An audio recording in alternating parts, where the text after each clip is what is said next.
qui va nous ramener à ce qui est le problème de ce chapitre 2, ce qui est l'objet même de ce chapitre 2 de notre appendice, à savoir les désirs, la distinction des désirs, distinction en passion et action droite.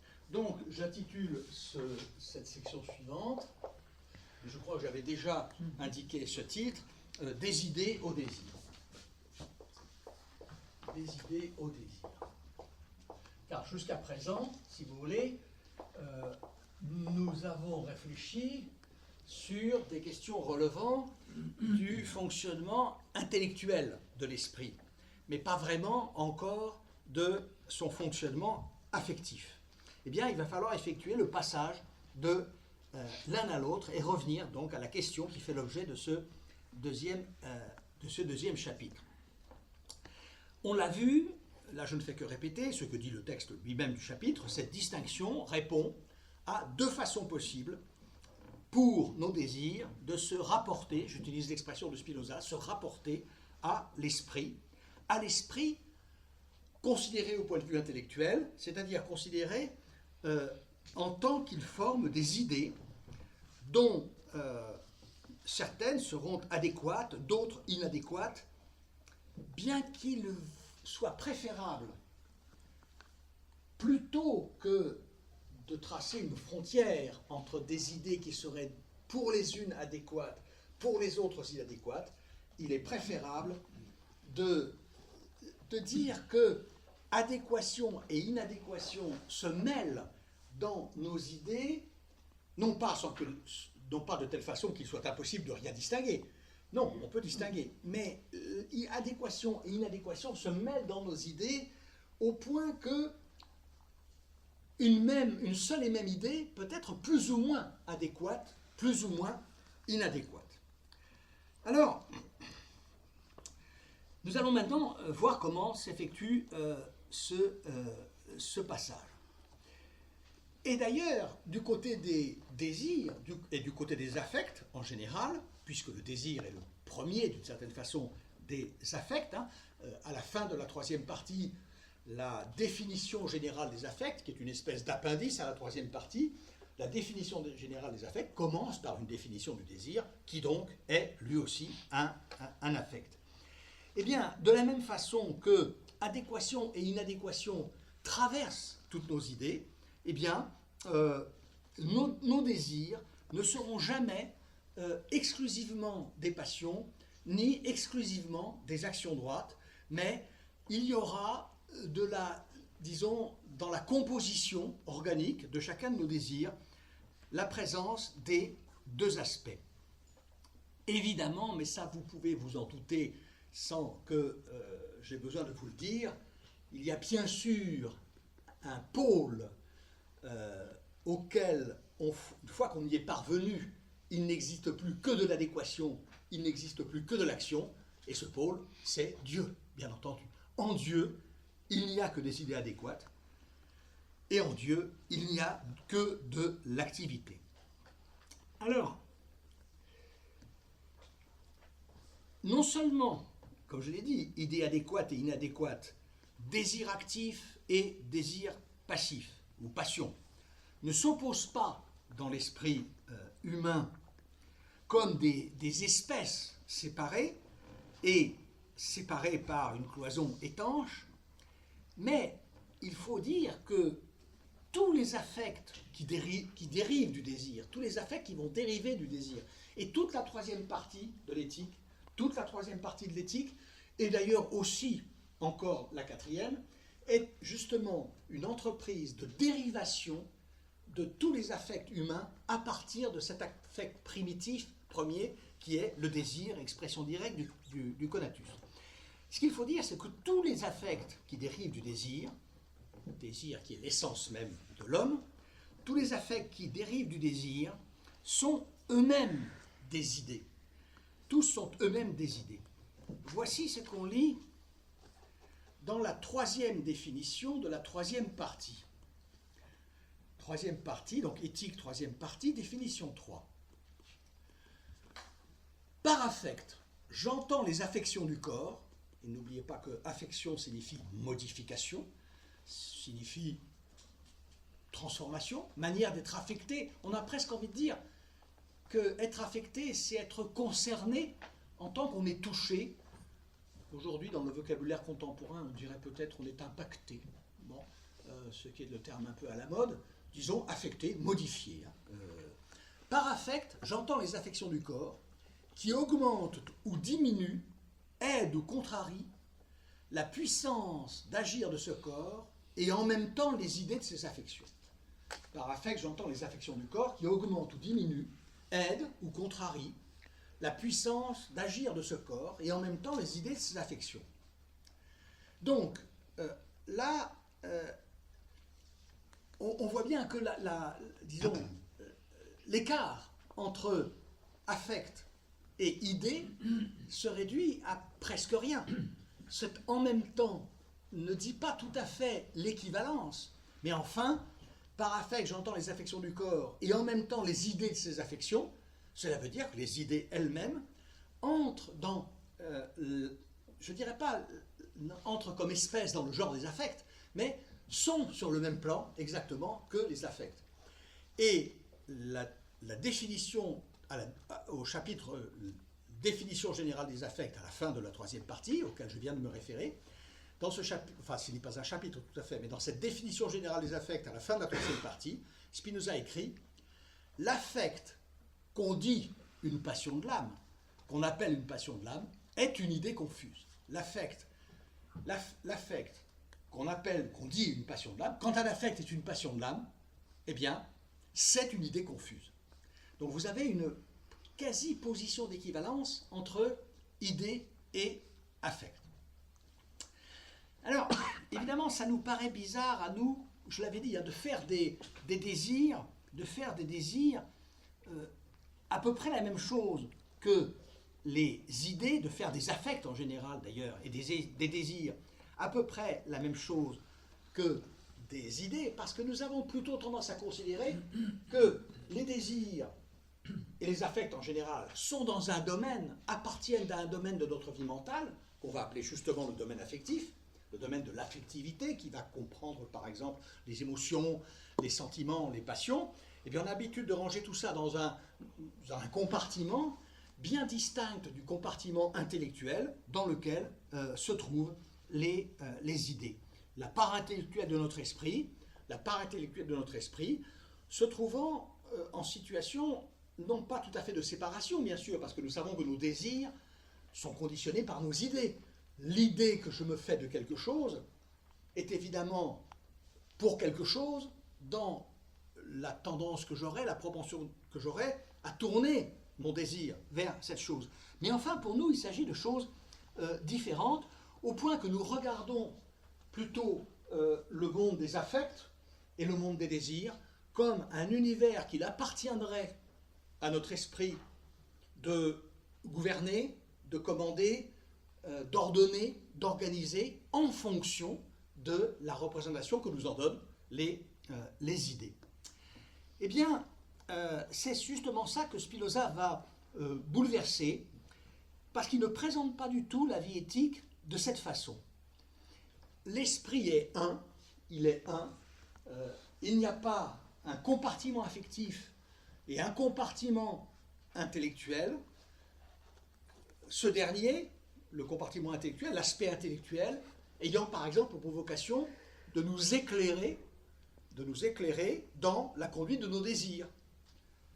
À quoi il faut ajouter, je vous l'avais dit, je crois, un troisième partenaire dans ce jeu, partenaire qui est la volonté qui nous est demandé de mobiliser, qui nous est demandé de mettre en œuvre, avec la puissance qu'elle possède, et elle n'est peut-être pas cette puissance égale en tous, volonté qui nous est demandé de mettre en œuvre pour je dirais, gérer les désirs en fonction de ce que nous enseignent les idées. Voilà, j'ai les idées qui me renseignent sur les désirs, qui me renseignent plutôt, qui me donnent un certain nombre d'informations sur les objets des désirs. Ces désirs, ils sont là, et ils forment une espèce de peuple assez agité, assez difficile à maîtriser souvent. Eh bien, la volonté doit se mobiliser, elle doit mettre sa force au service d'une saine organisation et d'une saine gestion de ses désirs à la lumière des enseignements que nous livrent les idées, donc l'aspect intellectuel. Eh bien, ce n'est pas du tout comme ça que Spinoza nous invite à nous représenter les choses. Je vais lire ici un extrait de la lettre numéro 32 à Henri Oldenburg. Lettre 32. Je crois que je suis un peu en retard dans la mise à jour du blog. Je vais essayer d'y porter remède le plus vite possible. Je crois qu'il va faire mauvais les jours les jours suivants. Ça devrait m'aider à mettre à jour donc les citations et le plan du cours sur le blog.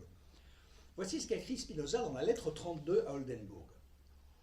Le corps humain est selon moi une partie de la nature.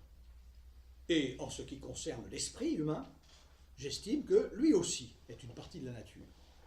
Oui, car je considère qu'il y a également dans la nature une puissance infinie de pensée qui, en tant qu'infinie, contient en soi objectivement la nature entière. Je reviens sur cette phrase. Je considère qu'il y a également dans la nature une puissance infinie de pensée, ça c'est évidemment l'Esprit de Dieu, c'est l'entendement divin. Il y a également dans la nature une puissance infinie de pensée qui, en tant qu'infinie, contient en soi objectivement la nature entière.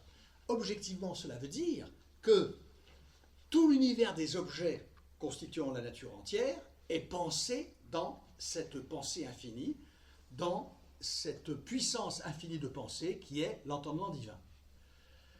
Donc, une puissance infinie de pensée qui, en tant qu'infinie, contient en soi objectivement la nature entière et dont les pensées procèdent de la même manière que la nature, qui est bien sûr son idéa, qui est bien sûr l'objet de cette pensée. Je rappelle que l'idéa d'une pensée, d'une idée, c'est son objet, ce dont elle est l'idée. Eh bien, là, l'entendement divin, c'est l'idée de la nature. C'est l'idée de la nature, c'est la nature en tant qu'elle est pensante et pensée, de la même façon que l'étendue, c'est le corps de la nature. Ensuite, continue Spinoza, je considère que l'esprit humain est cette puissance elle-même, la puissance de l'esprit de l'entendement de Dieu. Je considère que l'esprit humain est cette puissance elle-même, non en tant qu'elle est infinie, l'esprit humain est infini, cette puissance elle-même non en tant qu'elle est infinie et qu'elle perçoit la nature entière, mais en tant qu'elle est finie, c'est-à-dire qu'elle perçoit seulement le corps humain. Et sous ce rapport, je considère que l'esprit humain est une partie d'un certain intellect infini. Et sous ce rapport, je considère que l'esprit humain est une partie d'un certain intellect infini qui est l'intellect divin, l'entendement de Dieu. Et donc nous avons là le cadre général dans lequel va se trouver posée la question des affects, de la nature des affects, du jeu des affects et du jeu qui se joue entre les idées et les affects.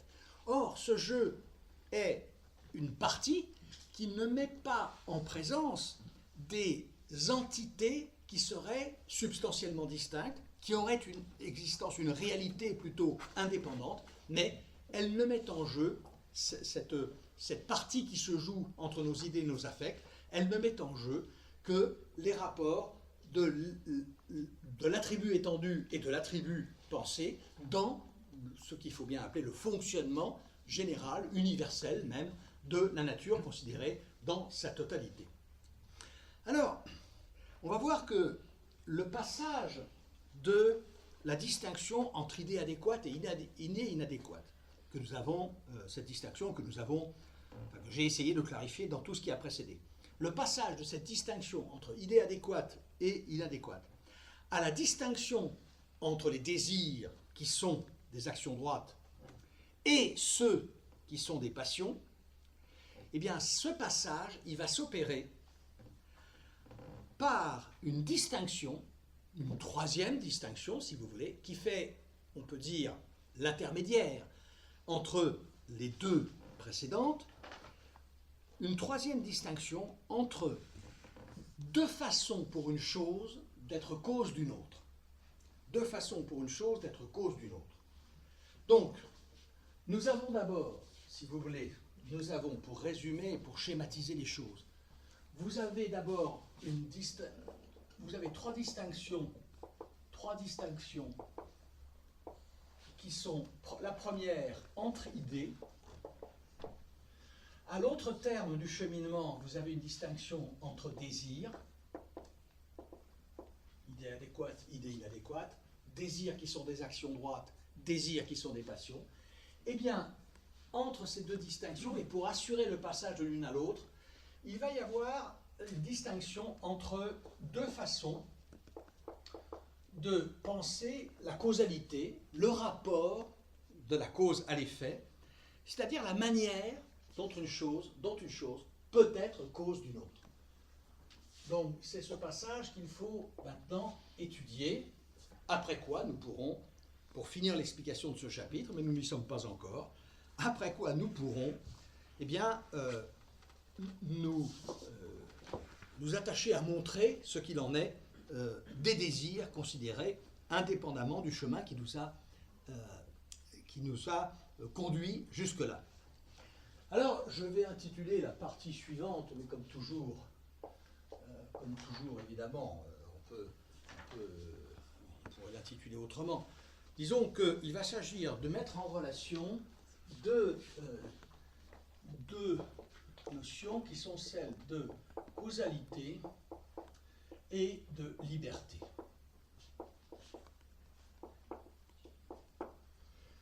Et cette relation entre la causalité, entre la façon spinoziste de penser la causalité et la façon spinoziste de penser la liberté, elle va passer justement par cette distinction entre deux types de causalité. Alors, cette distinction, et ça ne vous surprendra pas, cette distinction, Spinoza l'a fait entre deux types de causes, cause adéquate et cause inadéquate. Voilà. Il y a deux manières d'être une cause, de produire son effet, et bien, deux manières qui correspondent, là encore, à la distinction entre adéquation et inadéquation. Alors, il faut d'abord rappeler ici ce qui est un principe énoncé dans la première partie de l'éthique, c'est la proposition 28. Principe énoncé dans la première partie de l'éthique, à la proposition 28, qui est l'universalité de la nécessité causale. Voici cet énoncé dont vous allez vous apercevoir que la formulation stylistique a déjà une signification quant au contenu de ce qui est dit. Je commenterai si ça n'est pas immédiatement perceptible à l'oreille, mais je crois que ça l'est assez facilement. Voici ce que dit la proposition 28 de la première partie de l'éthique. Toute réalité singulière, autrement dit, n'importe quelle chose finie qui a une existence déterminée, n'importe quel mode, si vous voulez. Toute réalité singulière, autrement dit, n'importe quelle chose finie qui a une existence déterminée. Une existence déterminée veut dire en particulier une existence finie. Finie dans l'espace et finie dans le temps. Les choses particulières, les choses finies, les réalités singulières, les choses finies ont une existence qui commence dans la durée et qui s'achève à un certain moment dans la durée, de la même façon qu'elles occupent une certaine place dans l'espace. Toute réalité singulière, autrement dit n'importe quelle chose finie qui a une existence déterminée, ne peut exister, ni être déterminée à opérer. Entendez par opérer, mais ce terme je l'éclaircirai plus loin, entendez par opérer, produire elle-même des effets. Ne peut exister ni être déterminée à opérer, si elle n'est déterminée à exister et à opérer par une autre cause, qui elle aussi est finie, et a une existence déterminée, et cette cause à son tour ne peut pas non plus exister, ni être déterminée à opérer, si elle n'est déterminée à exister et à opérer par une autre cause qui elle aussi est finie, et a une existence déterminée, et ainsi, je suis sûr que vous pouvez prononcer les deux derniers mots de la phrase. Ainsi de suite. Et ainsi de Pardon? suite. Oui, et ainsi de suite. hein. Oui, et même À l'infini. à l'infini. Voilà. Et même à l'infini. Et oui, à l'infini. Et lorsque je disais que cet énoncé de la proposition 28 restitue dans sa rythmique, même dans ce qu'on pourrait presque considérer comme un effet rhétorique. Et les effets rhétoriques ne sont pas si fréquents chez Spinoza, ni d'ailleurs en général dans la littérature cartésienne. Quand vous lisez Malebranche, Leibniz, Spinoza et Descartes, bien sûr, pour commencer, vous n'y rencontrez pas beaucoup d'effets de manche. Ici, nous ne pouvons pas aller jusqu'à parler d'effets de manche, mais il y a peut-être un certain souci rhétorique chez Spinoza de marquer dans la répétition, 3 fois au moins, 3 fois de la répétition de l'idée de choses finies, déterminées, qui a une existence déterminée, qui doit être elle-même causée par une cause ayant les mêmes caractéristiques. Et donc, ce principe, évidemment, vaut exactement de la même manière et avec la même rigueur dans tous les attributs de la substance. Et en particulier, bien sûr, dans l'attribut corps comme dans l'attribut pensée. Ce qui fait dire à Spinoza, et je crois que je ne fais ici que répéter l'une des formules les plus célèbres de l'éthique, l'ordre et la connexion des choses est le même que l'ordre et la connexion des idées. Enfin, la formulation est l'inverse chez Spinoza. L'ordre et la connexion des idées est le même que l'ordre et la connexion des choses.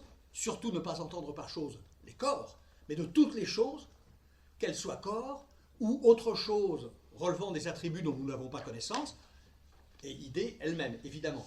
L'ordre et la connexion des choses, c'est le même que l'ordre et la connexion des idées. Cet ordre étant un ordre causal, un ordre de détermination causale, eh bien, Spinoza reprend une très vieille idée. L'ordre causal, dit Spinoza, nous montre comment et pourquoi quelque chose est ou a été fait. L'ordre causal nous montre, l'idée vraie d'une chose, parce qu'elle renvoie à l'ordre causal dans lequel cette chose a été produite, l'idée vraie d'une chose, je le cite, ouvrez les guillemets, montre comment et pourquoi quelque chose est ou a été fait. La connaissance d'une chose, c'est la connaissance de son mode de production.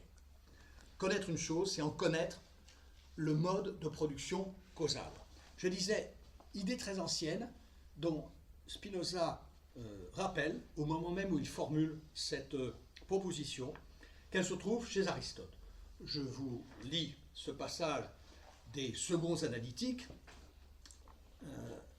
Seconds analytiques, Aristote, livre 1, chapitre 2, nous estimons, ça c'est Aristote qui parle, nous estimons posséder la science d'une chose d'une manière absolue lorsque nous pensons que nous connaissons la cause par laquelle la chose est. Lorsque nous savons que c'est elle qui est la cause de la chose et qu'en outre, il n'est pas possible que la chose soit autre qu'elle n'est. Je répète cette affirmation. Nous estimons posséder la science d'une chose d'une manière absolue lorsque nous pensons que nous connaissons la chose par laquelle la chose est et que nous savons que c'est elle qui est la cause de cette chose et qu'en outre, il n'est pas possible que la chose soit autre qu'elle n'est. Ce que nous donne la connaissance de la cause, c'est la connaissance de la nécessité de la chose dont elle est la cause. Je répète, ce que nous offre la connaissance de la cause de X, c'est la nécessité de X. La nécessité au sens où, dès lors que nous savons ce qui a produit X, comment et pourquoi X a été produit par cette cause, eh bien nous savons que X ne pouvait être que ce qu'il est, ce que veut dire nécessité. Donc à l'idée de causalité est associée celle de nécessité. La cause, c'est ce qui produit nécessairement. La cause est ce qui, étant donné, donne nécessairement l'effet. Car si la cause étant donnée, l'effet ne se produit pas, c'est que cette cause n'est pas cause. Elle ne cause rien, et donc elle ne peut même pas être pensée comme cause. Et donc, connaître la cause, c'est connaître pourquoi, c'est savoir pourquoi et comment cette chose, dont cette cause est la cause, est nécessaire, ne peut pas ne pas être, et c'est donc là, dit Aristote, le sommet de la connaissance. Seulement, Spinoza va introduire ici une distinction tout à fait cruciale. Il dit oui, tout est causé et causant. Voilà, ça c'est l'énoncé de la proposition 28 de la première partie. Tout est à la fois causé et causant. Il n'y a pas d'effet qui ne renvoie à une cause, et cette cause doit être considérée elle-même comme un effet renvoyant en amont à une autre cause. Et quelque effet de quelque cause que ce soit que vous considériez, cet effet va lui-même avoir une efficience causale. Il va produire des effets qui seront à leur tour causants en position de cause d'autres effets ultérieurs. Donc il n'y a d'interruption de la chaîne de causalité ni en amont ni en aval. Ce qui d'ailleurs perturbe beaucoup l'esprit qui évidemment a facilement tendance à se dire mais il faut bien quand même s'arrêter quelque part. Est-ce qu'on ne pourrait pas, on peut au moins souhaiter trouver un point dans lequel vienne s'ancrer l'origine ultime, unique, une et unique de tous les enchaînements de causalité, une origine première, une et unique, qui serait la cause avec un grand C, idée que Spinoza évidemment ne retient pas du tout, ou du moins, là je ne sais pas si je m'aventure dans cette parenthèse-là ou non, mais ce qui est sûr, c'est que dans l'ordre des choses déterminées, des choses qui sont déterminées, c'est-à-dire qui ont eu un terme dans l'espace et un terme dans le temps, dans l'ordre des choses déterminées, des choses existantes, il n'y a pas de terme à l'enchaînement causal, ni vers l'amont, ni vers l'aval.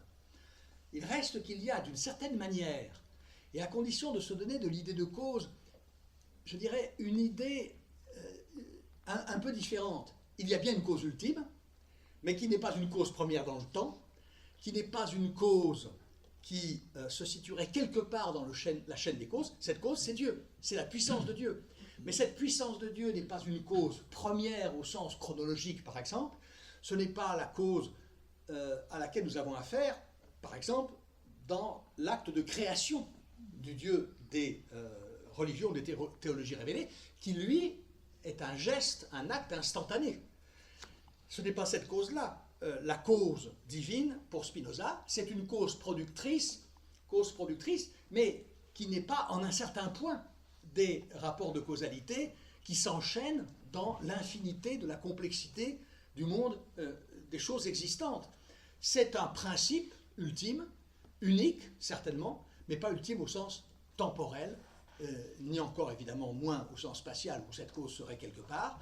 Cette cause, c'est la nature, bien sûr, et en tant qu'elle est regardée comme cause, vous savez, je crois que j'avais fait cette distinction, mais qui est de Spinoza, c'est pas moi qui l'invente, c'est ce que Spinoza appelle nature naturante. En ce sens-là, en effet, la nature naturante est cause unique, elle est cause une et unique, mais elle est cause une et unique d'une toute autre manière. Elle est cause par sa puissance productrice éternellement agissante, mais d'une toute autre manière des causes qui opèrent dans la nature naturée, c'est-à-dire dans l'ensemble infini des modes qui sont liés les uns aux autres par ces chaînes de causalité ininterrompues, autant vers l'amont que vers l'aval. Alors, Spinoza va introduire ici une distinction cruciale, celle de la cause adéquate et de la cause inadéquate. Cette distinction est introduite dans la première définition de la troisième partie de l'éthique. Ce n'est pas pour rien que cette distinction de la causalité adéquate et de la causalité inadéquate se trouve introduite en première position, c'est la première définition, de la troisième partie de l'éthique, partie qui va être consacrée à l'examen du fonctionnement des affects. C'est parce que cette distinction est évidemment tout à fait centrale, cruciale pour la compréhension des mécanismes de l'affectivité humaine. Alors voici cette définition. Définition 1 de la troisième partie de l'éthique. J'appelle cause adéquate celle dont l'effet peut se percevoir clairement et distinctement à partir d'elle-même. Elle-même, la cause. J'appelle cause adéquate celle dont l'effet peut se percevoir clairement et distinctement à partir d'elle-même. Et j'appelle inadéquate ou partielle celle dont l'effet ne peut se comprendre par elle seule. Et j'appelle inadéquate ou partielle la cause, je précise l'énoncé, j'appelle inadéquate ou partielle la cause dont l'effet ne peut se comprendre par cette cause seule. Tandis que la cause adéquate est celle dont l'effet peut se percevoir clairement et distinctement à partir de cette cause elle-même. Voilà cette distinction. Je relis l'énoncé pour ceux qui auraient souhaité le noter, en espérant ne pas aller trop vite. J'appelle cause adéquate celle dont l'effet peut se percevoir clairement et distinctement à partir d'elle-même.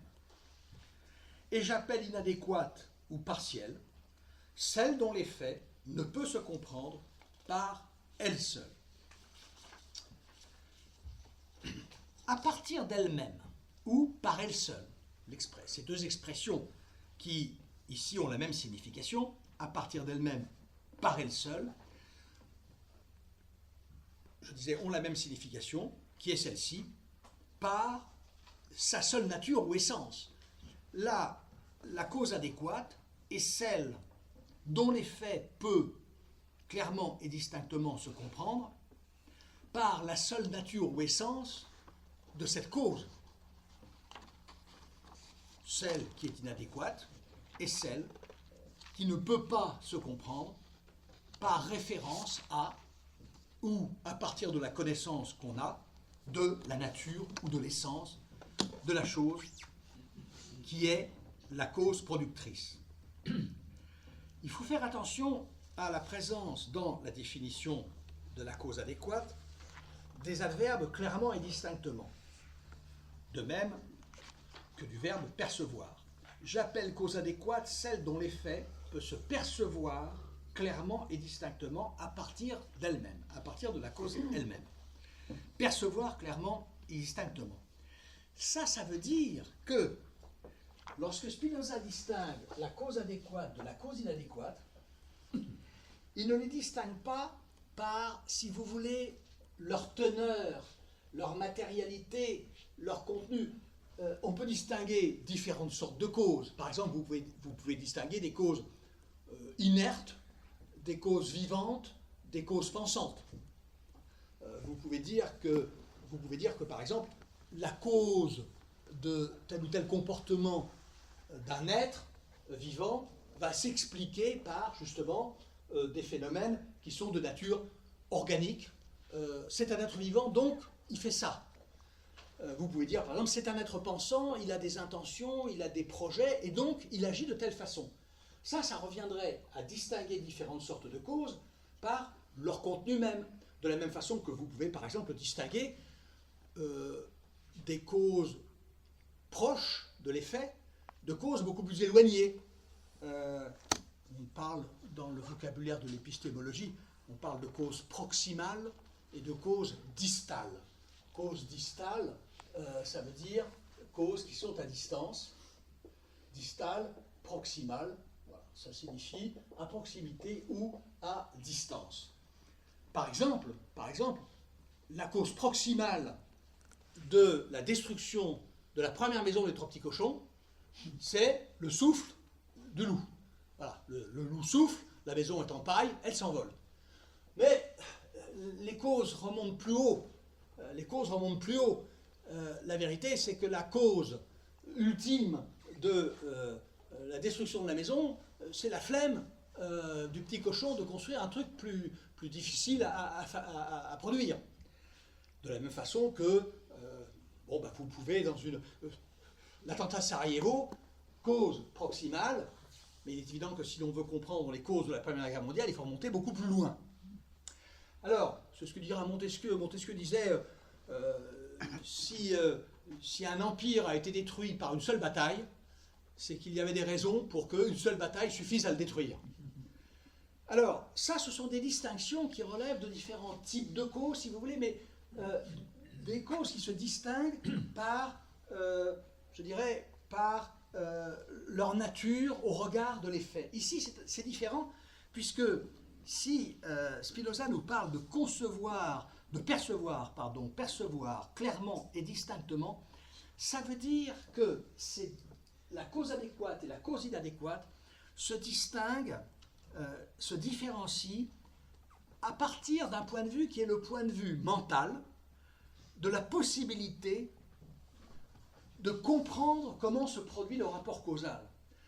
Je dirais, je répète, cette distinction, pour la comprendre, il faut se situer au point de vue mental, pas au point de vue de la matérialité, de la teneur des causes elles-mêmes, mais du point de vue mental, de la possibilité de comprendre rationnellement la façon dont les effets procèdent d'une cause, viennent d'une cause, sont produits par une cause, suivent, et de comprendre la façon dont les effets suivent de la nature ou de l'essence de cette cause. Pour dire les choses autrement, parce que j'ai conscience que c'est peut-être pas très clair ce que je suis en train de raconter, je dirais que, mais je suis prêt à y rester un peu plus longtemps, s'effectue, est causé adéquatement, s'accomplit ou s'effectue ou est causé adéquatement, je dirais, ce qui se pense clairement et distinctement comme effet d'une essence déterminée. Ce qui se pense clairement et distinctement comme effet d'une essence déterminée. Si vous voulez, il y a un seul critère pour distinguer la causalité adéquate de la causalité inadéquate. Ce critère, c'est la possibilité de percevoir de façon intelligible, clairement et distinctement, le lien qui unit la cause, dans sa nature, dans son essence, à ce qu'elle produit. C'est parfois possible, ça n'est pas toujours possible. Parce que il arrive que pour comprendre comment quelque chose a produit autre chose, eh bien vous deviez faire intervenir des éléments, des facteurs qui n'appartiennent pas à la cause que vous avez identifiée comme la cause. Je vais prendre ici quelques exemples qui aideront, je pense, à percevoir la difficulté. Alors, je crois que le plus simple pour faire comprendre la chose, c'est ceci. Je vais lire un propos d'Alain. Je vais lire en entier. D'abord parce qu'on répugne à couper un propos d'Alain, qui est un texte qui a, disons, une certaine vertu littéraire qui tient aussi à son unité. Ce propos, c'est le propos du 20 août 1907. Et il a pour titre, ce propos, « La jetée de Dieppe ». La jetée de Dieppe. Ça parlera peut-être à ceux qui connaissent Dieppe, qui se sont rendus en ce lieu, qui se sont peut-être promenés sur la jetée, ou d'ailleurs, je dirais, sur à peu près n'importe quelle jetée d'une ville portuaire. Il faut plutôt penser à une jetée de ville portuaire de petite dimension.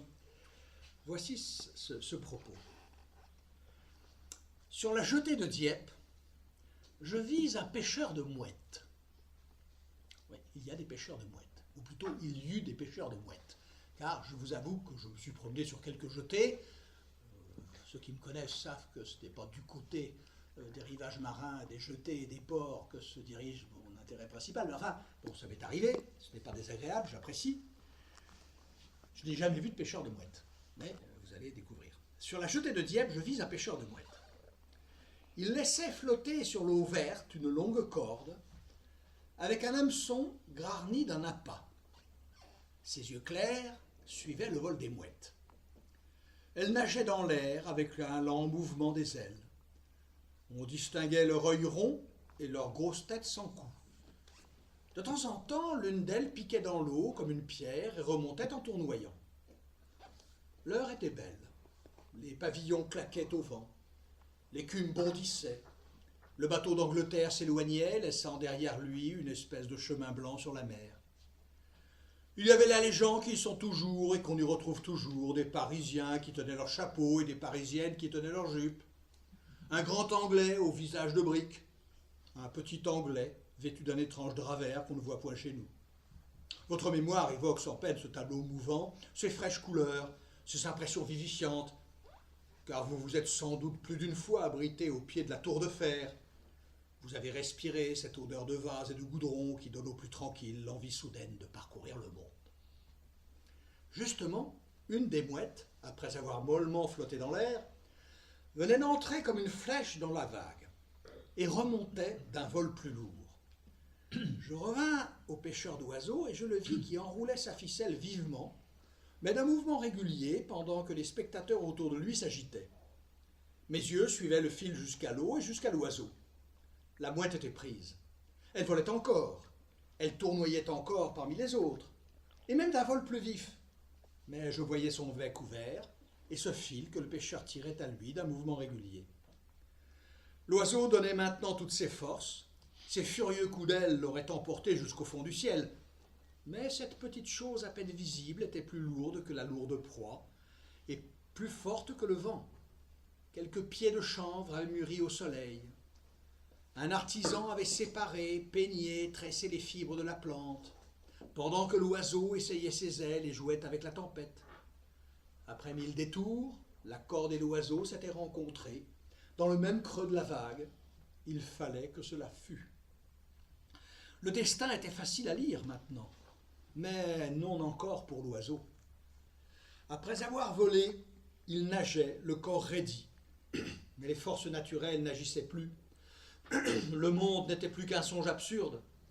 Encore un vol tournoyant, encore une explosion de révolte sauvage, enragée et inutile. L'instant d'après, elle était prise par les ailes et ses yeux seuls vivaient. L'homme n'avait pensé en tout cela qu'à enrouler proprement la ficelle. Bon, vous savez désormais qu'il existe des pêcheurs de mouettes, vous connaissez même la technique. Ce que je ne sais pas, c'est ce que les pêcheurs de mouettes faisaient de la mouette. La mangeaient-ils, la plumaient-ils, en avait-il un usage quelconque, je ne sais pas. Mais là, vous avez alors une illustration, je pense alors, aussi fidèle que possible. Et d'ailleurs, j'ai quand même bien du mal à imaginer qu'Alain ait pu écrire ce texte sans penser à Spinoza. Je ne crois pas que ce soit possible. Mais vous avez une illustration idéale de ce que signifie l'opposition de la causalité adéquate et de la causalité inadéquate. Le vol de la mouette dans l'air, avant que ne survienne cet événement qui lui sera fatal, le vol de la mouette dans l'air exprime la nature de la mouette. Il exprime l'essence de la mouette. Il est vraiment la manifestation de la nature de la mouette, de son essence de mouette. C'est un vol de mouette qui se distingue d'ailleurs du vol de n'importe quel autre oiseau, pour peu qu'on ait un tout petit peu l'habitude d'admirer, de contempler, d'observer les oiseaux. On sait très bien distinguer le vol des différentes espèces, de la même façon, par exemple, qu'un pêcheur, là je parle un peu plus d'expérience, un pêcheur peut être capable de savoir à quel poisson il a affaire, même si le poisson est encore sous 1,50 m d'eau, à la manière dont il se défend. Parce que une truite ne se défend pas comme un cheval, qui ne se défend pas comme une carpe, qui ne se défend pas comme un autre poisson. Et je dirais même d'ailleurs que d'expérience, les pêcheurs de truites savent qu'une truite arc-en-ciel ne se défend pas comme une truite fario, par exemple. Pas du tout la même défense. Bon. Qu'est-ce qui arrive à cette pauvre mouette? Il arrive qu'après avoir suivi sa trajectoire de mouette comme réalité déterminée dans le monde des existants, eh bien, elle a rencontré au creux de la vague la trajectoire d'un dispositif qui a été tressé, qui a d'abord été cultivé. C'était du chanvre, nous dit Alain. Ce chanvre, il a été tressé, il a été monté une ligne, on lui a attaché un hameçon, on a mis au bout de l'hameçon. Et ces deux réseaux de causalité, ces deux chaînes de causalité se sont rencontrées, et à la rencontre de ces deux chaînes, il y a cette mouette prise qui, quand elle se débat au bout du fil, n'a plus évidemment du tout un vol qui exprime sa nature de mouette. Ce vol n'exprime plus que...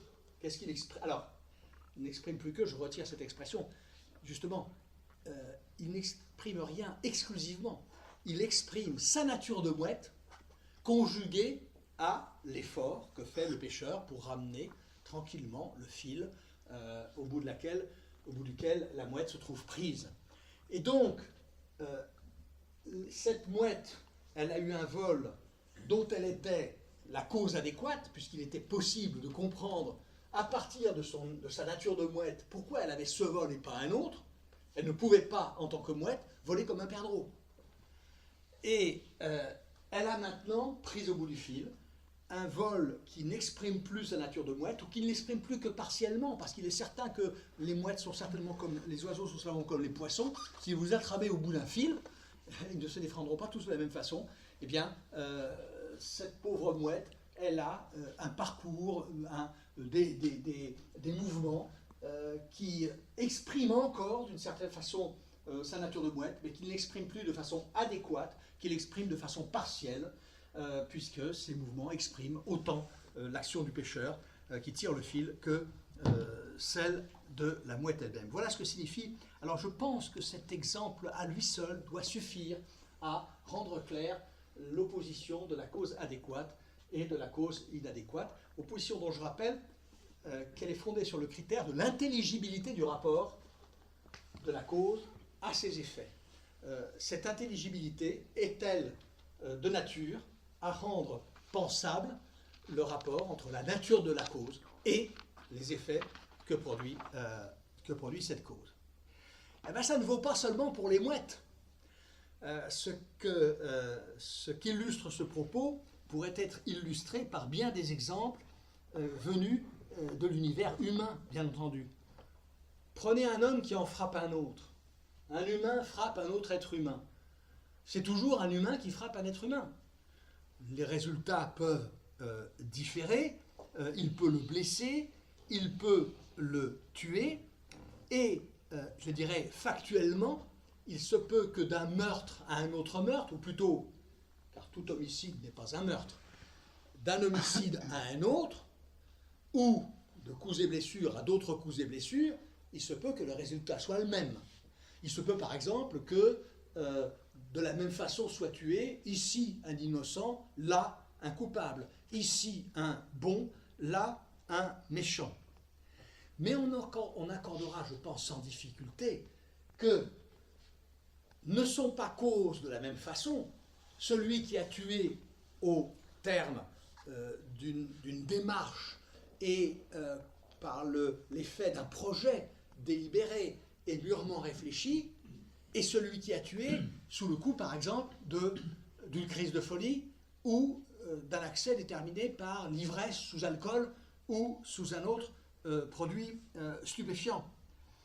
Dans le premier cas, il est clair que celui qui a tué, par exemple, celui qui a tué en participant à une conspiration dont le but était, après projet mûrement réfléchi et organisé à plusieurs, d'éliminer le tyran.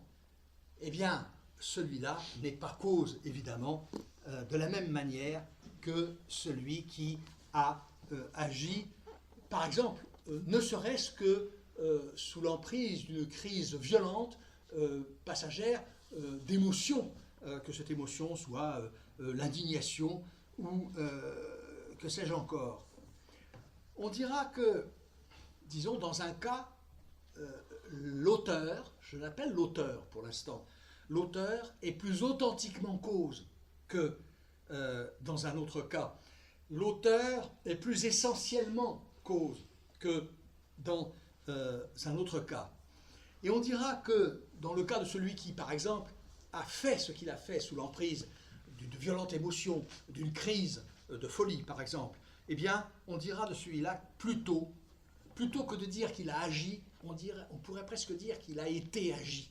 Il a été agi par les forces qui s'étaient emparées de lui à ce moment. Ce pourquoi son action ne pourra véritablement être comprise à partir de ce qu'il est, de son essence d'humain, et elle devra être comprise par l'intervention de causes extérieures ayant, si vous voulez, paralysé l'action de sa nature et de son essence propre. Et je pense que ces autres exemples on pourrait les multiplier, hein. On pourrait les multiplier. Je pense à un épisode dans 93 de Hugo. Vous savez que le grand affrontement de 93, ça n'est pas tant l'affrontement entre républicains et troupes vendéennes. Non, le vrai affrontement, c'est l'affrontement entre deux personnages qui répondent au nom de Simourdin, commissaire du peuple, le politique, si vous voulez, le représentant du gouvernement, délégué, qui se rend en Vendée pour... En mission. Pardon ? Excusez-moi, je crois qu'on disait représentant en mission. Représentant en mission, oui, vous avez certainement le terme exact, je vous remercie. Donc, Simourdin, l'affrontement décisif, enfin, disons, central des Misérables, est entre Simourdin et Gauvin, qui est, lui, un jeune chef militaire. C'est un chef militaire. Donc, vous avez le politique et le militaire. Et Simourdin, dans un épisode du roman, tense le général pour avoir fait grâce aux paysans insurgés, aux paysans combattant du côté des Vendéens. Et donc il reproche à Gauvin d'avoir fait grâce aux paysans en disant: tu as laissé en vie des ennemis de la République qui n'auront rien de plus pressé que de reprendre les armes à la première occasion. Et il pose à Simourdin la question suivante: si tu attrapes le marquis de Lantenac, alors chef royaliste, qui s'est rendu clandestinement au terme d'une traversée comportant d'ailleurs un épisode absolument extraordinaire. C'est pour ça qu'il faut lire 93 de Hugo. Le marquis de Lantenac débarque donc sur les côtes françaises et prend le commandement des troupes vendéennes. Et Simourdin demande à Gauvin: mais dis donc, si tu attrapes Lantenac, tu lui feras grâce? Et Lantenac répond: non. Il répond: les paysans sont des ignorants, Lantenac sait ce qu'il fait. Bon. N'allons pas plus loin, parce que je ne suis pas sûr que cette opposition, que je crois quand même parlante au regard de la distinction qui nous intéresse, soit pleinement satisfaisante, parce qu'il y aurait aussi une certaine manière de défendre l'idée que Lantenac ne sait pas vraiment non plus lui-même ce qu'il fait. Mais laissons ça de côté pour l'instant. Lantenac sait ce qu'il fait. Lantenac est certainement plus authentiquement cause de l'action qu'il a entreprise, du combat qu'il mène et des effets qu'auront ce combat, éventuellement, c'était encore possible, la chute de la République. Il en est plus authentiquement cause que ne le seraient des paysans qu'on appellerait aujourd'hui, qu'on dirait aujourd'hui, qu'on qualifierait aujourd'hui de manipulés, si vous voulez, ou d'instrumentalisés par le camp monarchiste. Alors, dès lors, maintenant, il faut se demander qu'est-ce que ça signifie pour un esprit humain, être cause adéquate. Qu'est-ce que cela peut signifier qu'être cause adéquate? Si la causalité adéquate, c'est la causalité qui se laisse comprendre à partir de l'essence, de la nature même de la chose qui exerce l'action causale. Alors, au fond, nous voyons bien tout de suite quel doit être le modèle idéal, le prototype, l'exemple typique de ce qui peut être dit cause adéquate. Il y a bien un nom pour ces choses dont nous voyons bien que les effets procèdent d'un mécanisme qui est inscrit tout entier, complètement dans leur nature, et ces choses, on les appelle des automates. Un automate, c'est une chose qui a en elle-même, autos, en elle-même le pouvoir de se mouvoir, et qui a en elle-même, qui plus est, non seulement le pouvoir de se mouvoir, mais qui a en elle-même le programme de ses mouvements, qui a inscrit en elle le programme de ses mouvements. Si vous voulez, le modèle, c'est la boîte à musique. à l'époque de Spinoza, l'art des automates, l'artisanat des automates n'a pas encore atteint le degré de perfection qu'il atteindra au siècle suivant. C'est d'ailleurs la raison pour laquelle, au XVIIIe siècle, la figure de l'automate, mais de l'objet, hein, de ces petites machines qui nous émerveillent, par exemple dans les cirques, encore que bien sûr la mode a passé maintenant aujourd'hui d'exhiber des automates dont l'intérêt est moindre, bien entendu, parce que nous avons des choses beaucoup plus spectaculaires qui en jettent infiniment plus. Mais au XVIIIe siècle, on s'occupe beaucoup des automates, on réfléchit beaucoup à partir de ce modèle des automates, et on commence à se demander ce que serait capable de faire un automate, et ce qu'il serait incapable de faire en particulier. Et donc, j'allais dire, il faudrait écrire une thèse, mais je suis absolument certain que ça a été fait, même si je ne la connais pas, je suis absolument certain qu'il existe une thèse, et peut-être une douzaine, et peut-être 3 douzaines et plus, de thèses universitaires écrites sur le sujet disons, l'importance de l'automate, de la figure de l'automate, dans la pensée des Lumières, par exemple. Ça commence au XVIIe siècle hein, à se perfectionner cet art des automates, mais ça atteint un degré de perfection particulier au siècle suivant. Alors, pour nous, évidemment, l'illustration la plus, je dirais, immédiatement évidente de la cause adéquate, c'est l'automate, qui produit les mouvements qu'il effectue à partir de lui-même, à partir de sa propre essence, c'est-à-dire de sa nature de machine, déterminée à faire ce qu'elle fait par le projet d'un ingénieur. Eh bien, c'est justement ça, c'est justement cette figure de l'automate, c'est cette image de l'automate que Spinoza va reprendre, non seulement beaucoup plus qu'à titre d'illustration de la causalité adéquate, beaucoup plus qu'à titre d'illustration, mais pour identifier le fonctionnement de l'automate à la causalité adéquate, en tant qu'être cause adéquate est justement, je dirais, l'idéal de ce que doit être un comportement humain, une conduite humaine. Et nous arrivons devant ce paradoxe, parce que c'est tout quelque chose d'assez étonnant. Spinoza va nous dire que réaliser au plus haut degré la perfection de l'essence qui est celle de l'être humain, ça va être de penser comme un automate, de penser de manière automatique. Et Spinoza va parler d'automate spirituel. Alors ça, c'est le point suivant que j'ai développé, l'idée d'automate spirituel.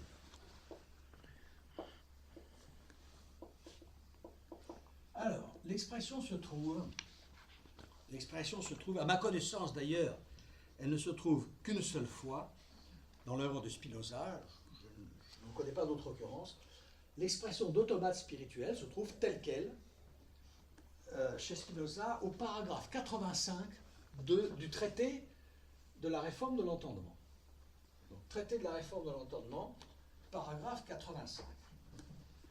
Alors Spinoza vient de noter dans ce paragraphe que l'idée qu'il développe, à savoir que la connaissance vraie d'une chose passe par la connaissance de la cause de cette chose, ça c'est la thèse qu'il vient de soutenir, il vient de rappeler que cette thèse avait son origine chez Aristote, mais il ajoute que, contrairement à ce qu'il va faire lui, les anciens ne concevaient pas l'âme comme placée sous le régime de la nécessité, que les anciens, au fond, émancipaient l'âme du régime de la nécessité causale et ne la considéraient pas, cette âme, ou cet esprit. Vous voyez, je viens de dire âme pour esprit, mais peu importe. Que les anciens ne concevaient pas l'âme ou l'esprit comme placé sous le régime de la nécessité, c'est-à-dire comme il le fait lui, comme, je cite, agissant selon des lois certaines et comme quelque automate spirituel. Agissant selon des lois certaines et comme quelque automate spirituel. Donc voilà ce qu'il prétend lui introduire de nouveau. une conception de l'esprit comme agissant selon des lois certaines et comme quelque automate spirituel. Traité de la réforme de l'entendement, paragraphe 85. Alors, si on y réfléchit bien, je parlais de paradoxe, mais c'est plus qu'un paradoxe. Si c'est un paradoxe, c'est quand même quelque chose d'inquiétant, éventuellement même de totalement effrayant. Spinoza nous demande d'accepter l'idée que non seulement la pensée humaine est soumise à la nécessité causale universelle, ça, nous le savions déjà, nous avons appliqué ce principe d'ailleurs au fonctionnement de l'imagination, et ce principe vaut pour la pensée humaine dans la mesure où cette pensée humaine, elle est une partie de la nécessité universelle du nature. Donc ça, ce n'est pas une nouvelle que la pensée humaine est soumise au régime des lois causales. Mais ce que nous dit Spinoza, c'est que non seulement elle est toujours nécessairement dans quelque ordre d'objet ou de sujet de pensée que ce soit, mais que c'est ce qu'elle doit être.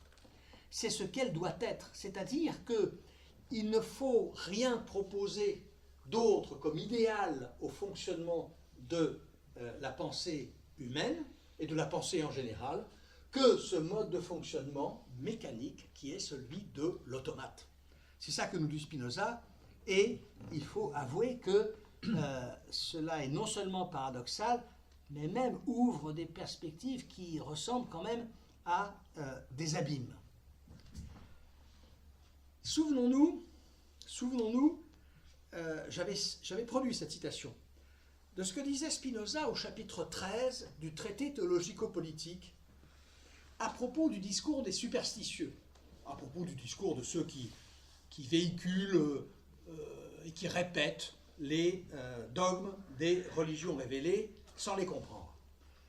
Dans ce chapitre 13 du traité théologico-politique, Spinoza écrivait à propos de ce que disent les superstitieux, de ce que répètent les prêcheurs ou les prêtres qui ressassent et qui radotent les dogmes des religions révélées, il disait ceci: cela ne touche pas plus leur pensée et ne leur montre rien de plus que les mots d'un perroquet ou d'un automate qui sont des paroles dépourvues de pensée et de signification. Je répète, cela ne touche pas plus leur pensée, les paroles qu'ils prononcent ne touchent pas plus leur pensée et ne leur montrent rien de plus que les mots d'un perroquet ou d'un automate qui sont des paroles dépourvues de pensée et de signification. Seulement ici, il n'est pas du tout question d'automatisme dans le même sens et avec le même contenu auquel nous avons affaire ici. Pas du tout. Parce que l'automatisme ici, d'abord, ne concerne que les paroles. Il nous dit, Spinoza, que cela ont les mots d'un perroquet ou d'un automate qui sont des paroles dépourvues de pensée et de signification. Il nous dit donc que, chez certains, dès que nous les entendons parler, nous savons que ce n'est pas de la pensée qui s'exprime, mais une espèce de mécanisme plus ou moins bien rodé, dont on sait à l'avance sur quel résultat il va déboucher. La métaphore ici, ou l'image appropriée, plus que celle de l'automate, ce serait celle du magnétophone. Voilà. Hein, une expression, il y a des gens qui parlent comme un magnétophone. Voilà, ils ont enregistré, alors ça peut être à l'école, ça peut être dans la famille, ça peut être à l'église, ça peut être je ne sais où, ils ont enregistré un discours qu'ils répètent. Mais ce n'est pas du tout de cet automatisme-là qu'il s'agit, parce que c'est bien de la pensée que nous parle ici Spinoza, et pas de paroles répétées sur le mode des perroquets. L'automatisme, le mécanisme de l'automate, je répète, c'est ce que la pensée, selon lui, est réellement, et ce qu'elle doit être. Elle doit être de la nature d'un mécanisme. L'essence de la pensée qui pense de façon adéquate, c'est-à-dire en vertu de sa propre essence, c'est de penser sur le mode de l'automatisme. C'est de penser sur le mode de ce qu'il faut bien appeler un mécanisme. Alors ce n'est pas un mécanisme matériel, ce n'est pas une machine faite de ressorts, de roues dentées, de leviers, de bielles et autre chose de ce genre, C'est un mécanisme fait d'idées, dans lequel les idées s'enchaînent selon un ordre causal qui n'est ni plus ni moins rigoureux que l'ordre causal qui préside au fonctionnement d'une machine matérielle. Qu'est-ce que cela veut dire, cette idée de l'automate spirituel? Ça veut dire que l'esprit est automate. L'esprit est automate dans la mesure où ce qui s'accomplit en lui,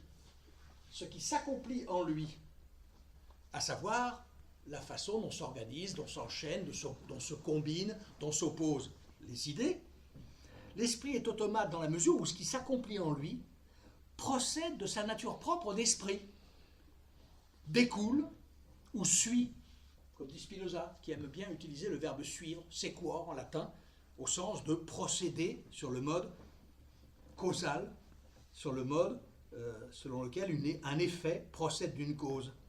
Eh bien, l'esprit est automate dans la mesure où ce qui s'accomplit en lui, c'est-à-dire la façon dont s'organise, dont s'agence, dont se combinent les idées, procède de sa nature propre d'esprit, quand il se meut selon sa loi propre d'esprit, c'est-à-dire quand il comprend selon l'ordre intelligible, selon l'ordre de l'entendement, selon l'ordre intelligible de l'enchaînement objectif des idées. L'automate spirituel, c'est cet être pensant idéal qui serait idéal en ce sens que ce qu'il pense n'exprimerait plus que l'essence même de la pensée, que la nature même de la pensée. Et qu'est-ce que c'est que la nature de la pensée? L'essence de la pensée, qui ne fait au niveau individuel des pensées des humains qu'au niveau de la pensée de Dieu. L'essence de la pensée, c'est de comprendre, c'est d'ordonner les idées selon un agencement intelligible dont on puisse rendre compte par l'intellect. C'est ça l'automate spirituel. Autrement dit, l'automate spirituel est automate. Alors, il est spirituel en tant qu'il a des idées, et il est automate en tant que ces idées sont des idées adéquates, c'est-à-dire des idées qui accomplissent, on pourrait dire la vocation, mais il faut dire en vérité l'essence de l'esprit, qui est de comprendre. La puissance, Spinoza dit pas, quelque part, je crois que c'est dans la 4e partie, il dit que la vertu la plus éminente de l'esprit est de comprendre.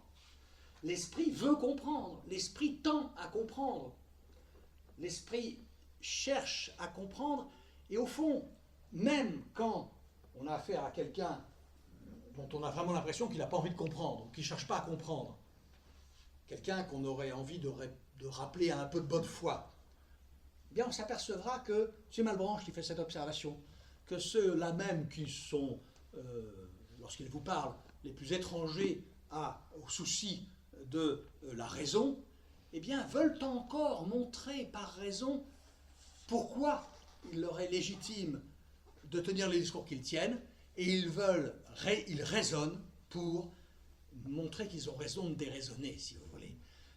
Il n'y a pas un délirant, il n'y a pas un fanatique, il n'y a pas un homme ou une femme de mauvaise foi qui ne prennent la peine d'argumenter et de raisonner de façon à se rendre capable au moins de simuler un ordre rationnel de justification de ce qu'il dit. Malebranche utilise cette expression, tout le monde se pique de raison et tout le monde y renonce. Voilà. C'est vrai que c'est un fait que les hommes, les humains, les hommes, les femmes, les humains sont bien peu capables de raison. Ils sont très doués pour délirer sur toutes sortes de choses, ils sont très doués pour s'en compter, pour se faire illusion à eux-mêmes, pour entrer dans des stratégies de déni, mais ils veulent toujours montrer, ils ont quand même toujours à cœur de montrer que leur façon d'agir reste fidèle à cet idéal de raison, ce qui est une manière, si vous voulez, de rendre hommage à l'éminence de la raison dans l'ordre de l'esprit. C'est peut-être ça que Pascal veut dire, dans une pensée assez célèbre. Il écrit comment se fait-il qu'un boiteux ne nous irrite pas et qu'un esprit boiteux nous irrite? Quelqu'un qui boite dans la rue, ça ne vous irrite pas.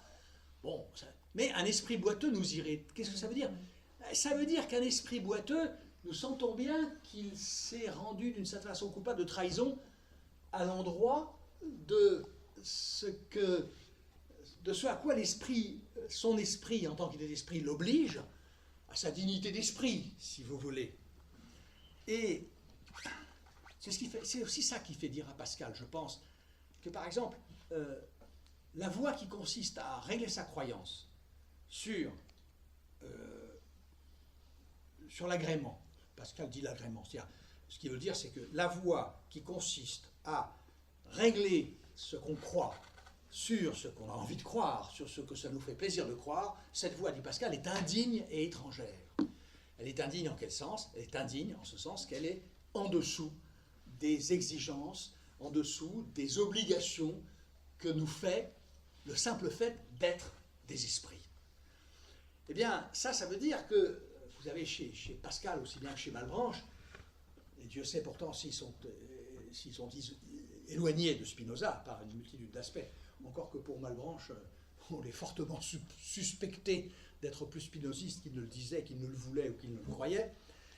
Mais enfin, il reste que le Dieu de Malebranche n'est certainement pas celui de Spinoza, même si on peut quelquefois trouver des points par lesquels, fâcheusement, il y aurait des ressemblances. Eh bien, c'est ça qu'ils disent, Malebranche, Pascal, si éloigné soit-il de Spinoza. Au fond, ben oui, l'essence de l'esprit, c'est de comprendre. Voilà, alors, bon, je n'en ai pas tout à fait fini avec cette idée d'automate spirituel, mais j'y reviendrai la prochaine fois parce que c'est très important, ça. Voilà, la pensée, c'est ça. La pensée, c'est ça. Et la pensée, en tant qu'elle est à la hauteur de ce qu'elle doit être. Voilà. Alors que nous avons l'habitude de voir dans l'automatisme, dans le mécanisme, ce qui est la négation, le contraire même de la pensée. Voilà, bon, je vous remercie. Fourbissez vos questions.